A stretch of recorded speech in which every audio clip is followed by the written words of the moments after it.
long have you been city manager now? Just over 46 months. Who's counting, I guess? Yeah. It's almost 4 years for those who don't do the good math. Yeah. Can everyone hear me? Yes? Okay, good. You hear all right? Need Everything? a little louder? Okay, I'm going to go right up here. That's good. Yeah. Okay. Just like anybody in bands or music knows, you just have to eat the microphone, make it work. So we wanted to really focus on the topic of walkability today. There's a lot of selfish interest in that, just from my standpoint, something I've spent most of a career kind of working on and thinking about, and I wrote a silly little book about it, which I think all of my family and friends bought and nobody else. We also want to talk about that because in our regular surveys that we do, in our annual Midtown survey, it's always in like the top 2 or 3 list of desires for Midtown residents, Midtown businesses, which is how do we make the city more walkable. I know from talking to you that you also have an interest in this topic. So I guess first I wanted to talk a little bit about just a little biographical background. You grew up in New Jersey, is that right? Yeah. Where in New Jersey? Grew up in Morris County, New Jersey, which is like north central New Jersey. New Jersey's 560 small towns, so if I told you the town, you wouldn't know what it was. Yeah. But about 30 minutes west of New York City. I was in Jersey City. I lived there for 10 years. I worked for the city for about 8 years, including city manager. In New Jersey, we call them business administrator. It's a weird term, but it's city manager. Yeah. And so when you were growing up, was it easy as like a place to kind of walk around or ride your bike or anything? Yeah. Jersey City was phenomenally walkable. There were moments where I probably didn't get in a car for weeks. I had everything close to me. I lived within a few minutes of City Hall. I would push my daughter in a stroller from my apartment building, which was on a streetcar, well, we called it the light rail there, but streetcar stop. I'd push her to daycare. I'd walk over to City Hall. After I was done at work, sometimes late at night, I'd walk over to the gym across the street and walk home. I walked out of my apartment, and there were restaurants and bars and stores everywhere. I didn't need a car. And it was just such a different approach to life. You didn't think about it, and it just made life so much more accessible and enjoyable. So how was that feeling then when you came to Kansas City? And I mean, look, Yeah. we have some great neighborhoods where things are pretty walkable, but it's obviously a totally different context overall. Yeah, so just a question for the audience here. Show of hands, who walked here today? Okay, 1. Okay. So, I think, and I'm assuming, raise your hand if you were in a car, got in a car to get here. I did too. Okay, and there's nothing shameful about that, but it's because we're so spread out. It's because we're so far away from everything. And I remember when I got here thinking that there's so much potential for us to do things differently and to build different things in different ways to make our neighborhoods more walkable. I think the important part is not to say it's cars versus people. It's making it so you don't have to rely on cars. So you can find the things you need in different neighborhoods, in different places, without needing a car. There are sort of 3 ways that I like to think about it. And what is walkability? It's convenient, so there's stuff for you to get to, and it's easy to do it. You're not walking up hills, you're not walking by these, large buildings that sort of, get in the way of stuff. It's convenient. It's pleasant. So it looks nice. It's a fun walk. It's interesting. There's trees and houses and all this stuff. And it's safe. And there's sort of 2 layers to that safety is like the threats of crime, which you mentioned earlier, but also the street safety of getting hit by cars and all that stuff. And so, I think about these things a lot when I'm here driving down, walking down, biking down our streets in Kansas City and thinking about the opportunity that we've got. What's so fascinating, one of the reasons why I really wanted to come here and work for the city was it's rare that you find a city that is both so cool and has so much momentum and so much going on, and yet has a sort of opportunity to do stuff. There's so much vacant land in so many places that we can do new things and think of things differently and learn from the mistakes of other cities. Not to point fingers at other cities, but you think about an Austin or a place like that, and there's a lot of complaints after all that growth there. We can do it differently. We can learn from those things. We've got those blank canvases all over the place to build smart walkability, to get the resources and amenities that we need in different neighborhoods and do it the right way. And so that to me is really exciting. You're seeing glimmers of it already. River Market, parts of Midtown already, even parts of Power and Light. There's places where people are living and moving to that you don't need. You're walking. You're getting on the streetcar. There's all these places and things to do. The plaza will soon be one of those connecting points with the streetcar opening. So I think I'm very excited about it here when I think about it and walk around the city. So as you settled in to living here and actually like dealing with your day-to-day experience, what were some of the more like obvious things that you saw that you thought like, hey, as city manager, this is something that I could have an impact on? Yeah, I'd say two big things.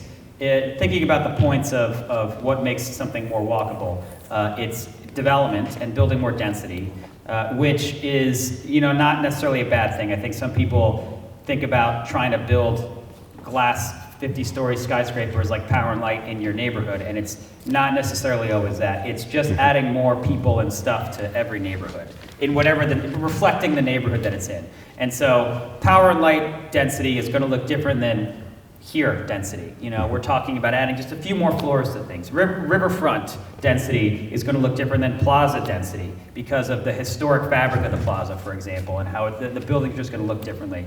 And so I think about development a lot. And I feel good about the progress we've made over the last 4 years that I've been here in driving development responsibly in a lot of different places.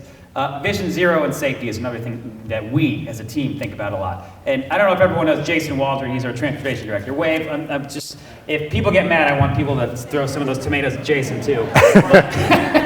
But we talk about improvements to our streets daily, I think, more than daily at City Hall. And we've got 400 projects, Vision Zero projects, to make our streets safer for all road users, underway or completed in the last few years. We started Vision Zero spring of 2021.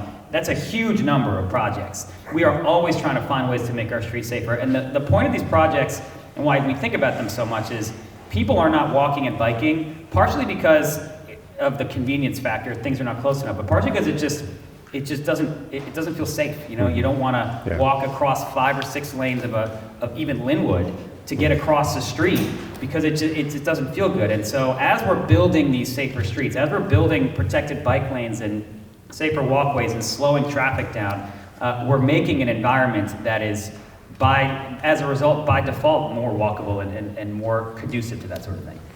So as as somebody who's managing a city that's very, very large, geographically over 300 square miles, people, how do you figure out internally how to prioritize what to do, and because you have so many priorities, and then council is going to constantly put new priorities on your desk, how do you figure out how to say, well, this is something we're going to work on? Because I know you have like about 100 staff in your office, right, to help implement this.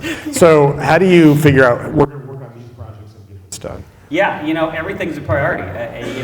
It maybe doesn't sound like the most logical answer, but everything has to be the priority because everyone in every neighborhood has different priorities and would rank things differently. You're not going to care about the crosswalk we put at a school up north on North Brighton, but the people who go to that school care very much about it, and vice versa. They're not going to care about the sidewalk we need to fix on Main Street if they never come down here. Everyone's priorities have to be important. And so for us, it's just about systematically building those lists of things that we need to do and crossing them off as quickly as we can. And so that means volume. It means just having hyper-organized staff that are good at collecting feedback from neighborhoods and people one block at a time and building those lists and handing them off to people and fixing the problems and solving them and getting it going. So for those who aren't as familiar with Vision Zero and what that policy and approach is, I wonder if you could explain that and then talk about how, as a city, you're implementing that policy. Yeah, Vision Zero. So it's a commitment that cities make around the world to eliminate deaths and serious injuries on streets and make streets safer for all road users. And that last phrase is really important. It's not just, in the early days, I remember this, at Jersey City, we were, I think, the 13th city in the country to sign on to Vision Zero. And in the early days, it became this like bikes versus cars thing. And it's not. It's actually about everybody. It's about safety for everybody. It's not even just about bikes and cars. It's about the strollers and the wheelchairs and the scooters and the kids that are walking and everybody. Everything we're doing is to make it safer for everybody. And we have two approaches to this. We use data, obviously. We're looking at 10 years of crash data, and we're looking at where the serious injuries occur. We're looking at the speeds. We're looking at all the challenges there. But there's also a lot of anecdotal feedback that we get from people. Because great that we can see where the crashes happen and where people have died on our roads, but what about the near misses? What about the places no one will ride a bike because it's just too dangerous and too scary? And what about, all of the crashes that like people didn't report? There's a lot of that too.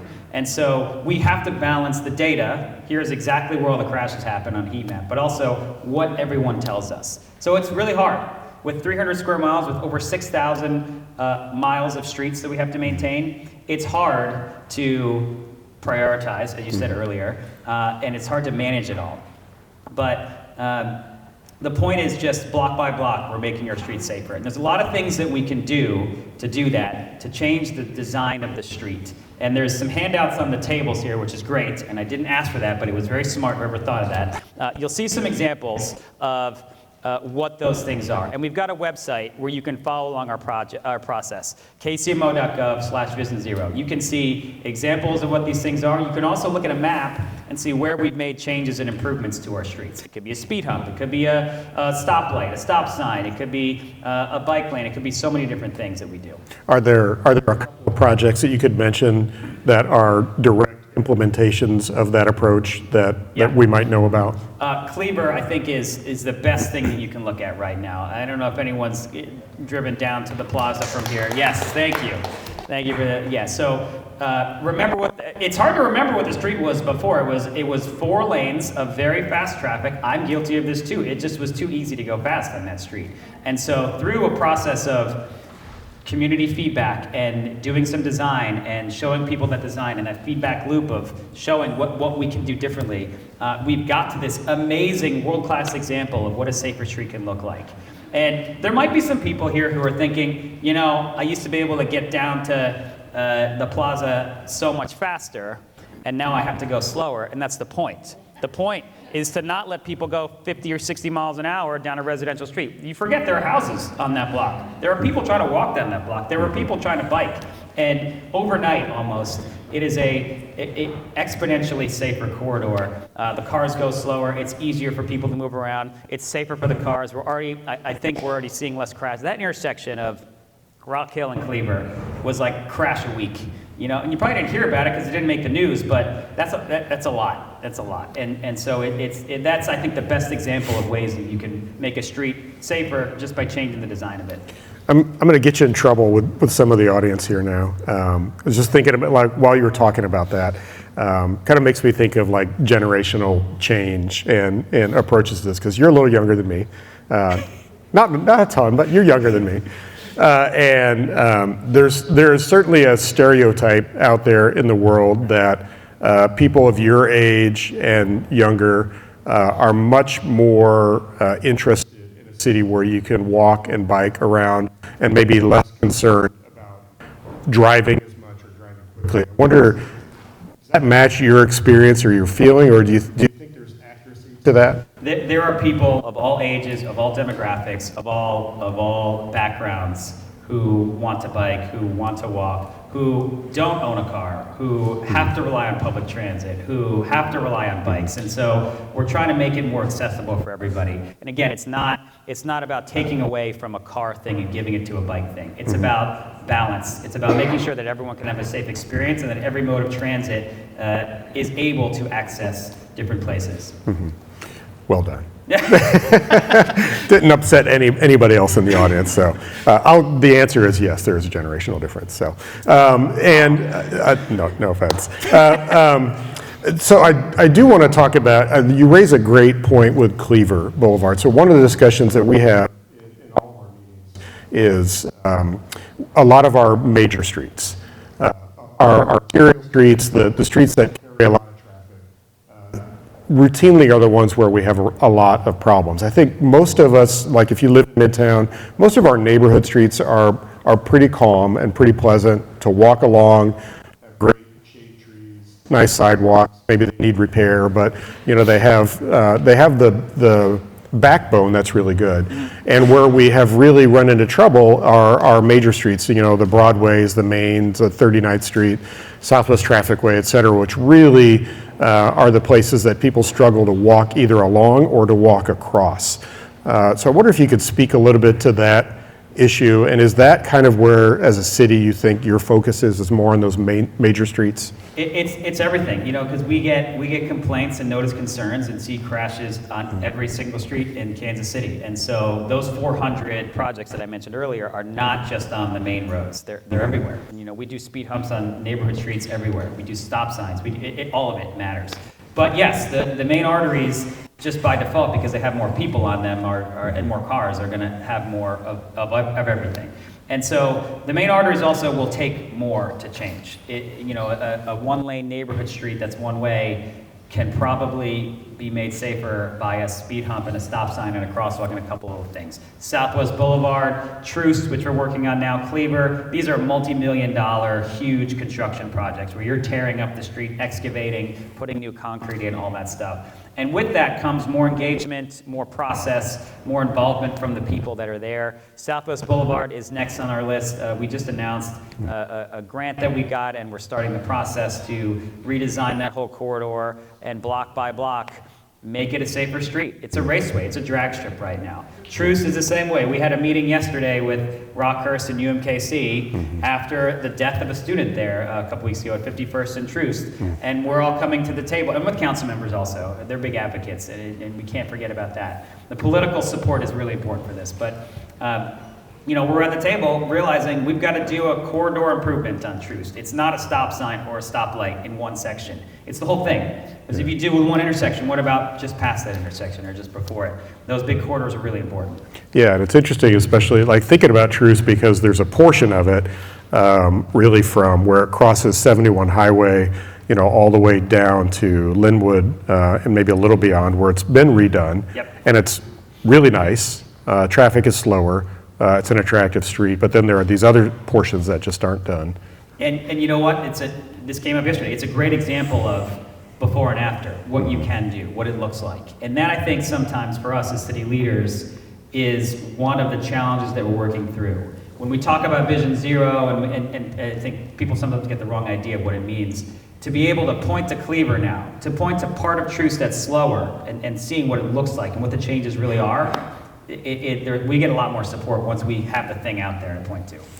So I know you're not as much on the political side because you're not on the council, but I'm curious about like one of the discussions or things that we see happen a lot is there's often an initial resistance to change for any kind of Vision Zero or complete streets policies, whether it's a narrowing of lanes or a bike lane or a different sidewalk configuration or a different intersection. On the backside, people tend to be happy with it and like it. Not always, and we've had instances where people haven't always been happy, but generally speaking, people have been pretty happy on the backside, but there's that internal, like initial resistance. So how do you, as a staff and as a city, how do you approach those conversations? Yeah, that's a great question. That's one of the biggest challenges that cities everywhere have with this sort of stuff. And so part of that is solved by communication and having meetings like this and going to neighborhood meetings and learning and hearing and showing things. Part of it is just doing it and as a test, as a pilot, and saying, this is what we're trying to do. Take a look. What do you think? And one of the things we do is we use somewhat temporary things in first iterations as a test. It's cheaper, it's faster. If we make a mistake, we can move things around. The plastic sticks you see and the paint. And so you look at that and, you know, it's not the most beautiful streetscape that you've seen, but it's very cheap and quick to install. It's literally called quick build in the industry. And we do that because we can show you what the street is supposed to look and feel like.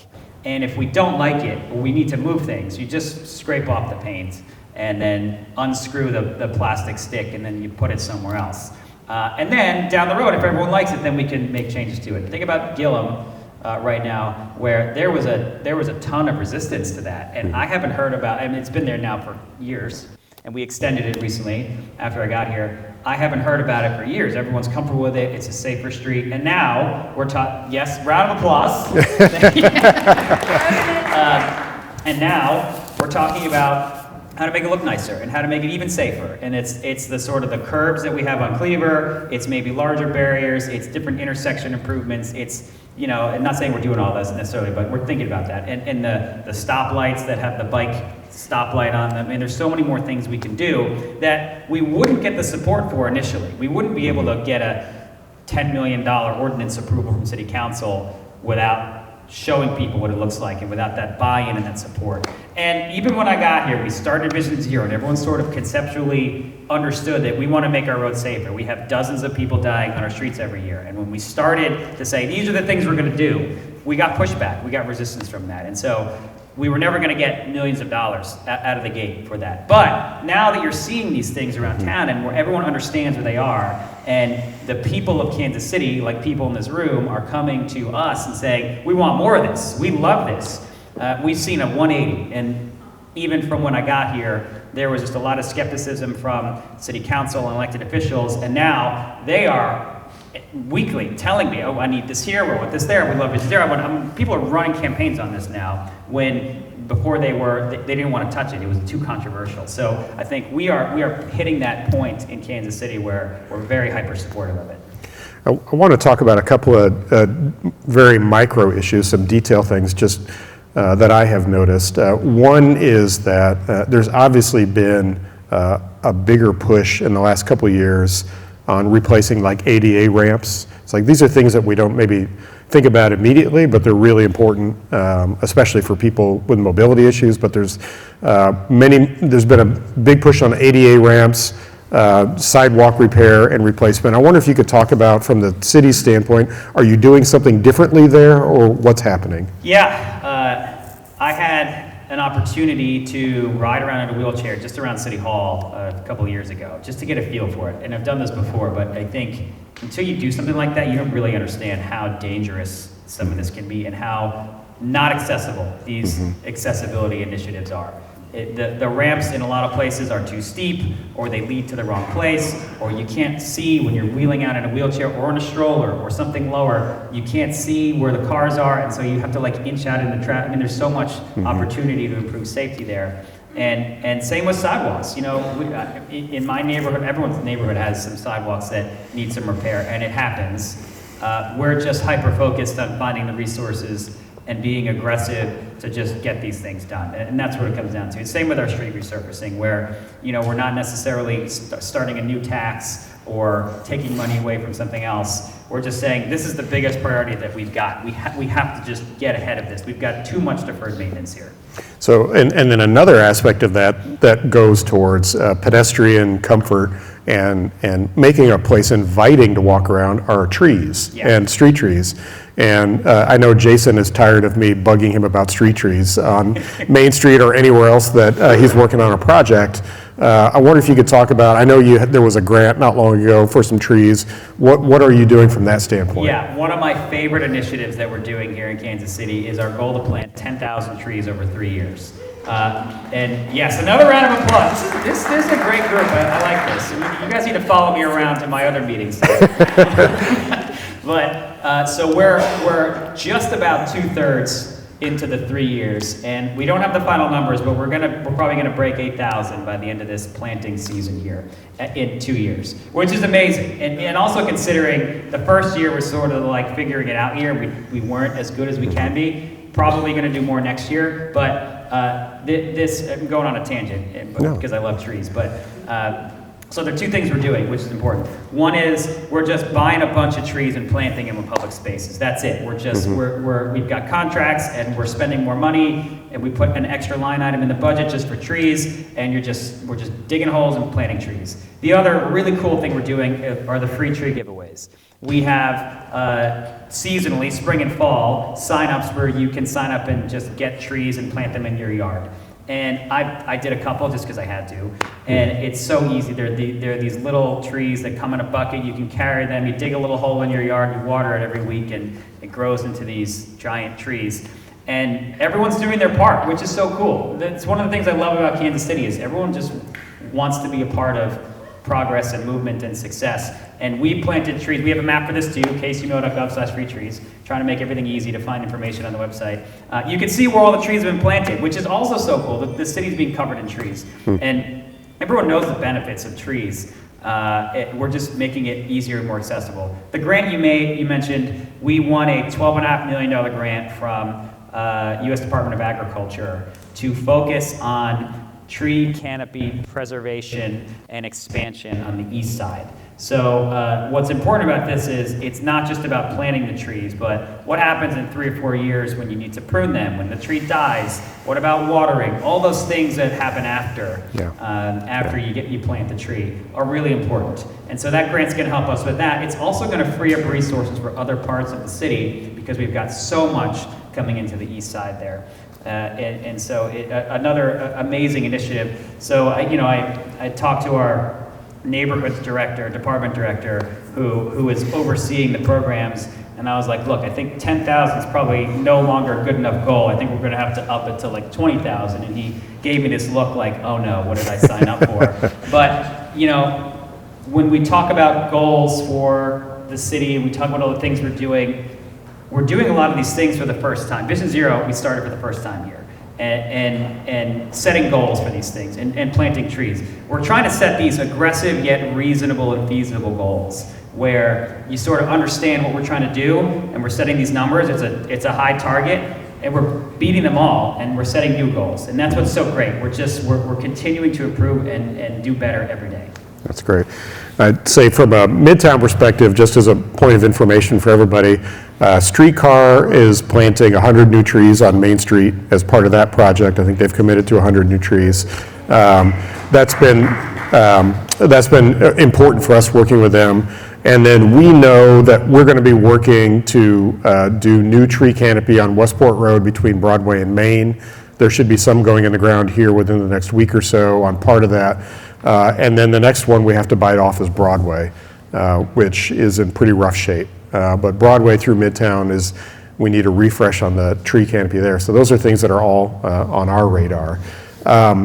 So I think the last thing I'll ask before we open this up is, you kind of alluded to this, but a lot of these initiatives also then involve a new way. You have to think about things from a maintenance standpoint that maybe we weren't doing before. Like even the bike lanes, now you have to maintain the bike lanes, and that I know that's an issue with a lot of cyclists and everything. So talk about what you are trying to do from a maintenance and a management standpoint for some of this different infrastructure. Yeah, we're learning as we go, but in a positive and responsible way. Meaning, we're building bike lanes. We're realizing that whatever we're doing, we have to do better at cleaning them. There's different structures and layouts and landscapes that we have to manage, and so we're thinking, what are the solutions? What are other cities doing? We ask that question a lot. Just trying to be creative about figuring out what can we do differently here. And so bike lanes, we've ordered mini sweepers, which are really fun, and I've driven one, and it's just the coolest little thing. We named it Taylor Sweeped. And hopefully she'll come take a look at it. But the mini sweepers that we got, one of them is fully electric, which is also very cool. We've got a policy that requires all city vehicles, new city vehicles, to be fully electric, zero emissions where available.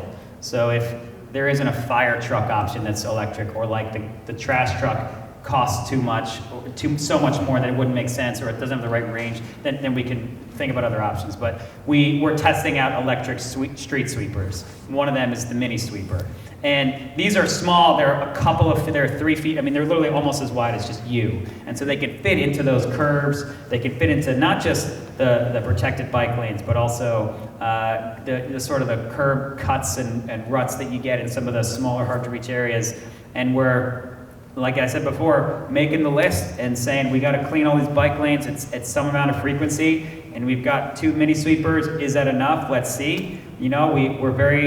We're we're complaint driven as a city in a sense that when we hear from the community, we can respond and react to and solve those problems. And so I note that because just please tell us. Go on the call 311, download the MyKCMO app, report these things. If you're seeing a lot of stuff on the street or in a bike lane, report it, because then we will know we have to clean this better.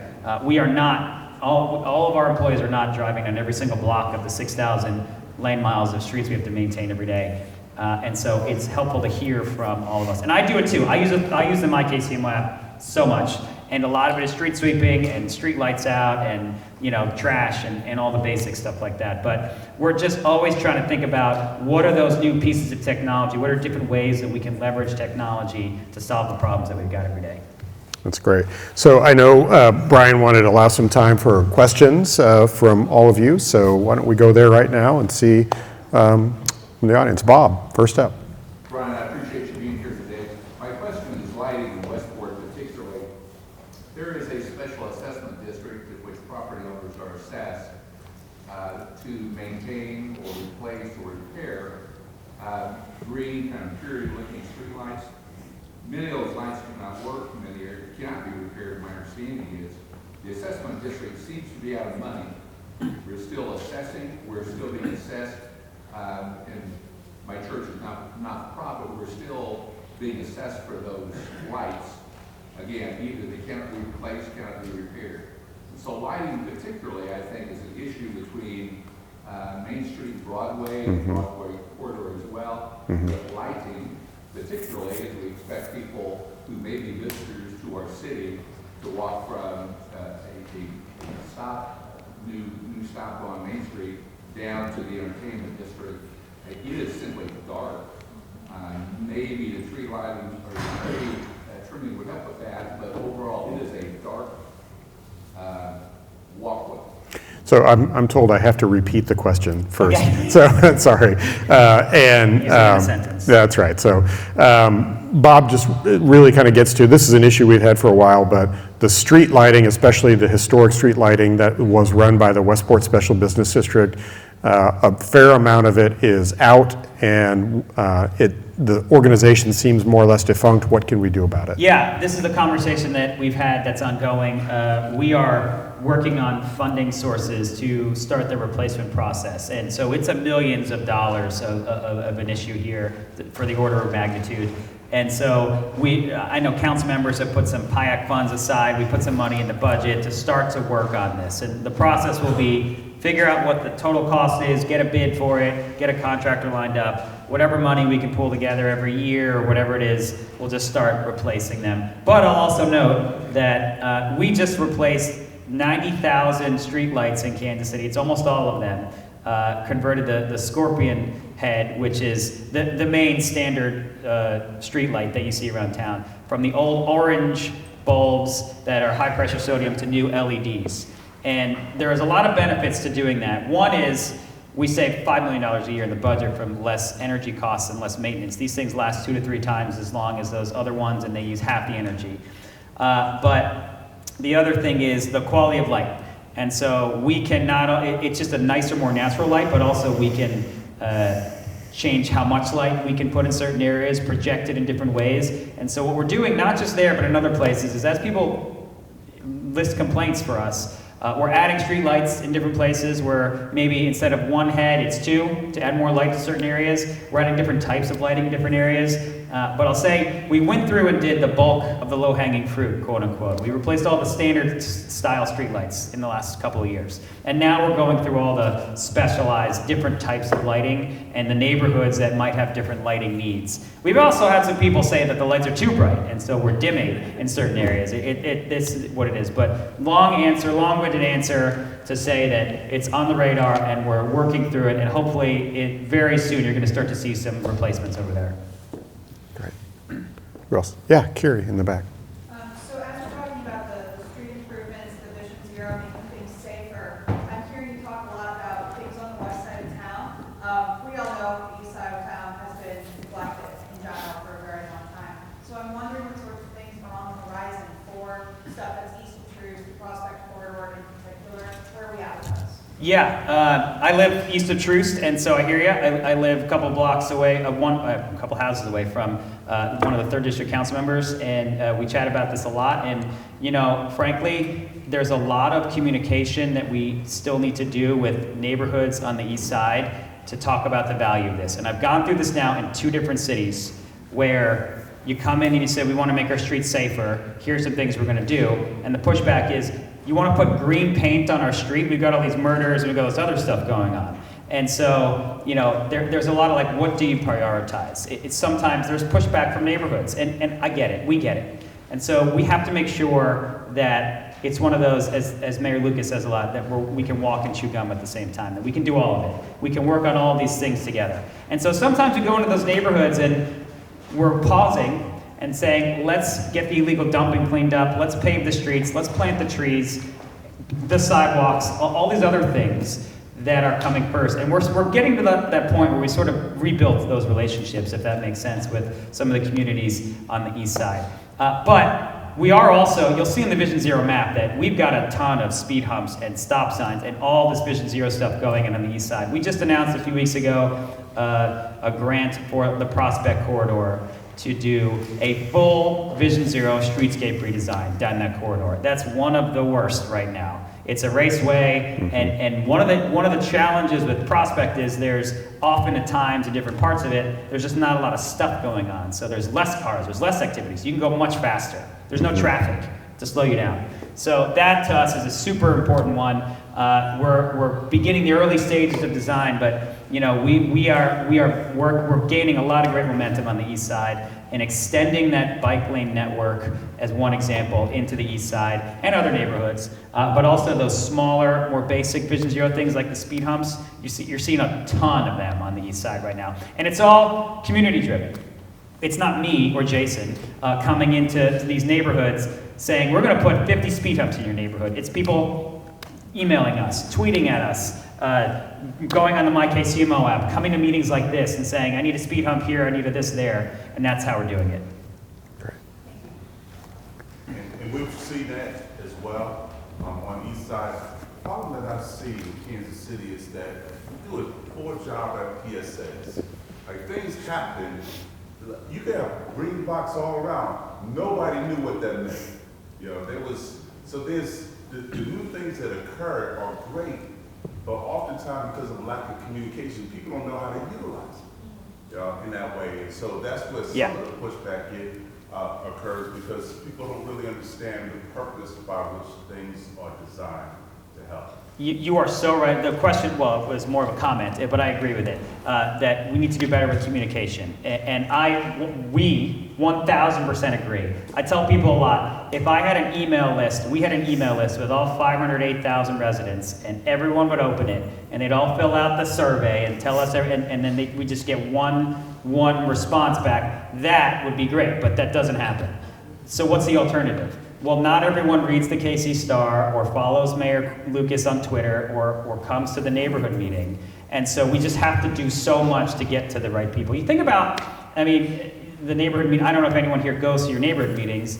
I don't, because I know it's just going to be a to-do list for me, but my own neighborhood. But I go to other people's neighborhood meetings. And, you know, I know that the neighborhoods that they represent are thousands of people, and you get 30, 40, 50 people, which might feel like a big, full room. And it's people who are very engaged and passionate about their neighborhood. But what about everybody else? What about the other 5,000 people in the neighborhood? How do you get to them? How do they know to come to these meetings? Maybe they just can't make the meetings. You know, so we're thinking about all the creative ways to do this. And that's social media. We're doing a lot more different types of outreach on social media. That's the regular news stuff, the press releases and going on TV and all that. It's coming to these things. You know, I'm sure there are people here who have not heard about all these things that I talk about ad nauseum everywhere I go. Some people here might be hearing it for the first time. I go to community meetings myself, churches, you know, it's all the things, it's gotta be all the things. And even then, you still don't get to everybody. So I think this is a chronic problem for cities everywhere. The biggest challenge that we've all got is communication. And it's not just me and us telling, it's hearing as well. It's hearing what everyone's issues are and the people saying, this is what we want and need and where we want and need it. Yes. I'm curious about, you mentioned a lot of the projects really good capacity and throughput for point to point, going from Plaza to downtown to River Market.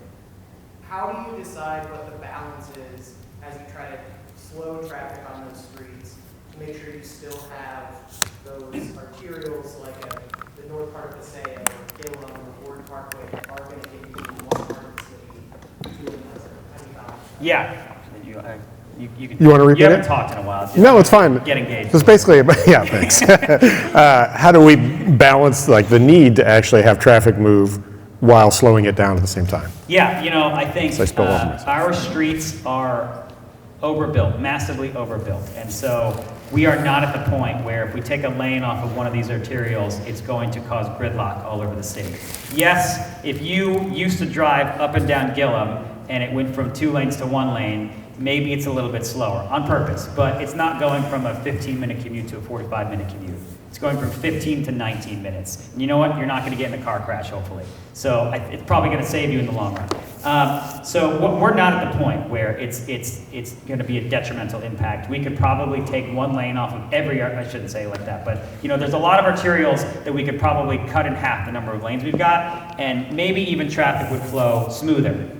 One of the challenges that you see in some of these roads that are 2 lanes in each direction is people trying to make a left turn and they stop a lane of travel, and so there's a backup, and then you try to go around it, and it actually makes it slower. If you've got what we call a 4 to 3 conversion, take those 4 lanes and make it 1 lane in each direction with a center where you can turn safely away from the traffic. Yes, okay. I love all the clapping. This is great. So then in the center lane, it's a place essentially you turn out from the travel lanes and you're separate. So the through lanes are just always through. And then if you're making a right turn, you turn out into a right turn lane. So the through lanes are just going through. So it actually, data shows that this is a faster way to move around with less travel lanes. And then you've got safer passages for bikes and pedestrians and all that stuff. So we are, can't stress enough. It's going to be a while before we get to the point where taking away some travel lanes or reducing the travel lane width is going to have a detrimental impact on traffic. Laura. Tagging on to that, and we talked about a lot of the arterial lanes. Is there any thought to Southwest Trafficway? It is a physical barrier for Midtown neighborhoods, and it's really hard to connect as a cyclist or a pedestrian. Yeah, how are you going to fix Yes. Southwest Trafficway? Yes, we announced, it was maybe a week or 2 ago, that we got a big grant for Southwest Trafficway to redesign the entire thing. And it's a Cleaver-esque approach, meaning it's really nice looking concrete and different types of designs that make it improve efficiency of cars, but also more pleasant to walk across and not as daunting. One of the biggest issues with Southwest and a lot of the big arterials is, imagine standing on one side trying to get to the other side. How many lanes of travel, and then just huge lanes of travel. If we can narrow that crossing distance, if we can slow down the cars, not to the point of causing traffic. But yeah, that grant, we announced the whole plan. I think we've got a water infrastructure project coming through first, which is going to start November, I think. And then it's off to the races to start the redesign of that street. We will be phasing that redesign to make sure the street isn't closed down for the National Hispanic Chamber Conference, which will be here in Kansas City, and also the World Cup. So we don't want it to be a bunch of cones and construction during those 2 things. So we probably only make it to from the crossroads to 25th or so, 25th Street and Boulevard Brewery-ish, and then continue the whole rest of the way after that. So if I can nitpick, I think that was Southwest Boulevard. Sorry. I'm thinking, I went on this whole tangent. No, it's fine. It's not as bad as Atlanta where everything's named Peachtree, but there are 2 Southwests. The Southwest Trafficway, and I kind of get your point on that one. I was very excited about Southwest Boulevard. It's such a great thing. It's going to be great. And Jason gets all the credit for that one. So yeah, this is on the radar, and we don't have a grant for this one, and it's not starting in November, so sorry. but we got to have more community engagement feedback on this one, to be honest, because it is very much a highway right now, and the sort of more highway-esque road you've got, the more change in behavior that will have to occur. And so we need to just have some more public meetings and talk to people about what we all as a city want to do. Is it going to be reducing a travel lane there? Maybe, maybe not. It's a different kind of road. But there are other things that we can do to slow people down with signage and different road treatments that we can do. And so, no solutions have been thought of yet. We just need to do community engagement on that one. Yeah, and it's been an issue of mine for my entire adult life. I've lived within a few blocks of the traffic way, and I kind of always come back to, Jason and I will kick this around and talk about it, but I feel like if we solve the big intersection at Westport Road and the traffic way, then we can solve the rest of the design of the traffic way and probably traffic calm it somewhat. But that big intersection at Westport Road is the problem. And so it's like I think we start there and kind of work backwards off of that. So Lauren. See, you're out of my view. So. I have a question about Broadway. I want to say it was a couple years ago now, they replaced the water line. And it kind of felt like a half-done project. It's a highly pedestrian area, and you can barely see the lines on the street. You can drive like maniacs, and there's a lot of pedestrians, especially with Main Street bus line. I don't know if it's still coming down Broadway, correct? Yeah. So what's the plan? Yes, I know which Broadway this is. Yes, Broadway in Midtown, not Broadway downtown, Broadway in Midtown. This one does start this fall in November, this month or November, and there's going to be a few phases to this one too. And so part of it is going to be some of those concrete curb extensions and pedestrian refuges in the center of Broadway. So for those who don't know, and Grand Boulevard is a good example of this. There's at 63rd in Brookside.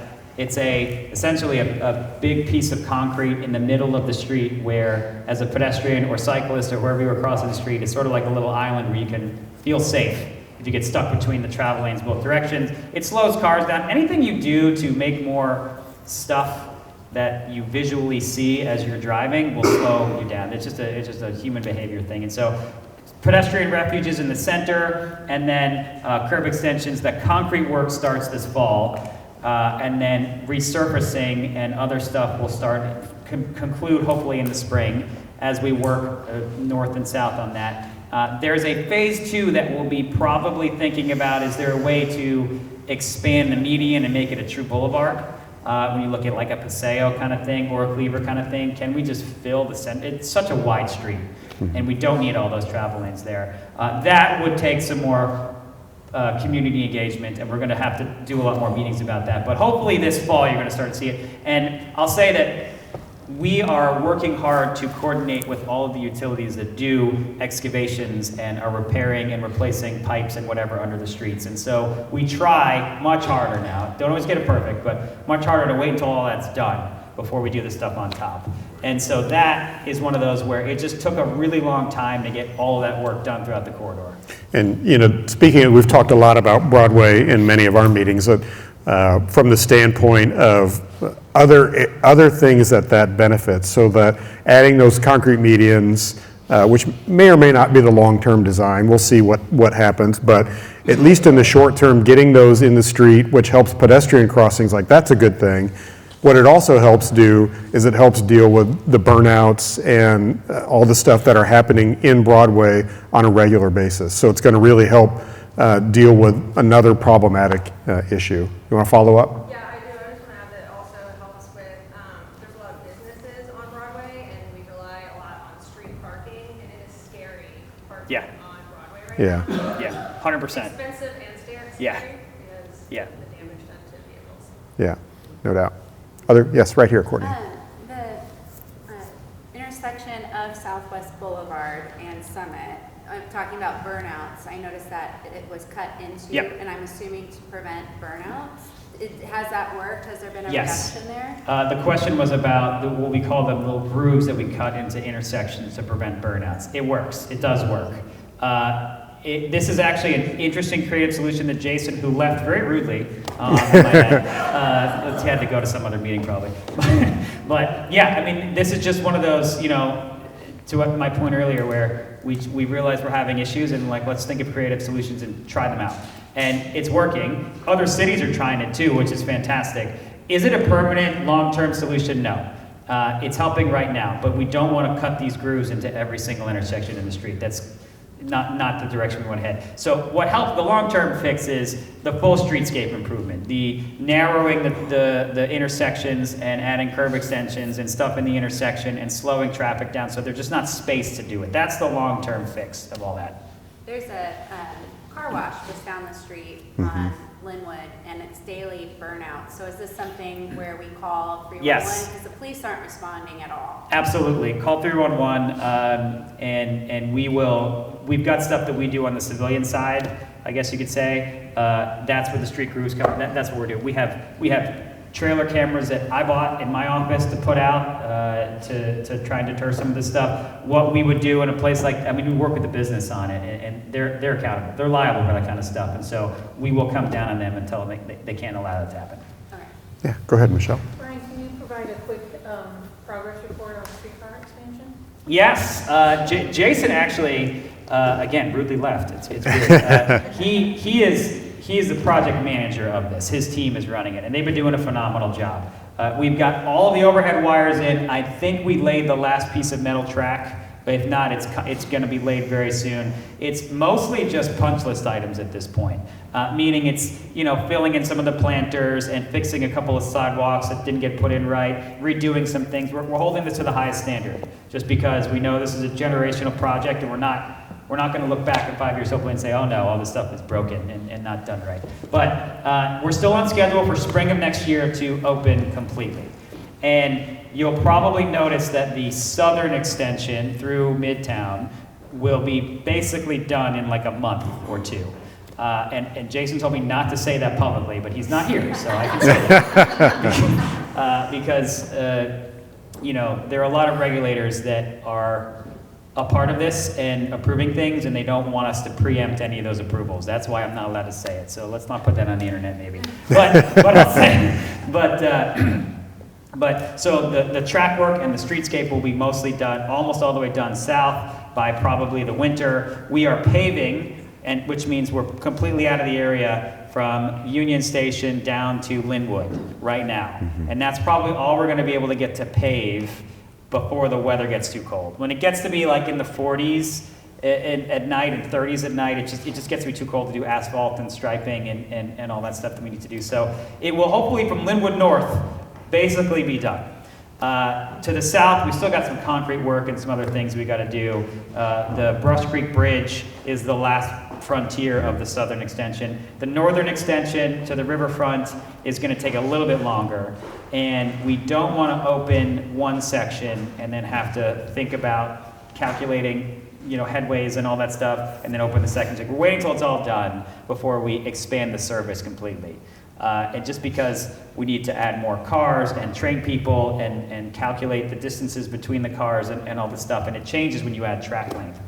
And so you might see more testing of the system this winter and early spring. We'll probably announce in a few months once we get everything approved and finished when that exact opening date is going to be. But it is very much on schedule. It's a huge transformational project, generational project, and it's going really well. So we're coming up on, okay.